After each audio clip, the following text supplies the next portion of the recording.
কারণে আমরা বাঘ দেখছি এখন।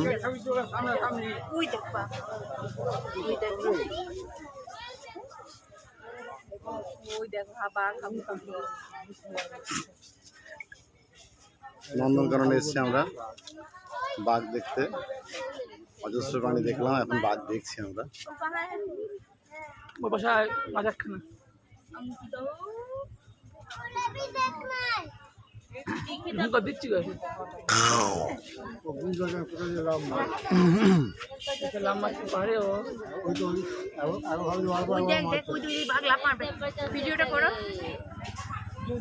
ও লাফ মারবে না, ও ওই ভেতরে যাওয়ার চেষ্টা করছে, ওই ভেতরে বাঘ আছে একটা।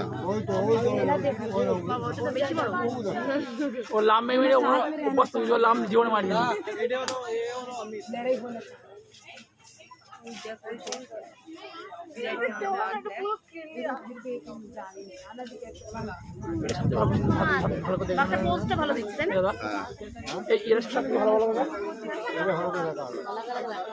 গাড়ি চলে যাচ্ছিলে গেলাম।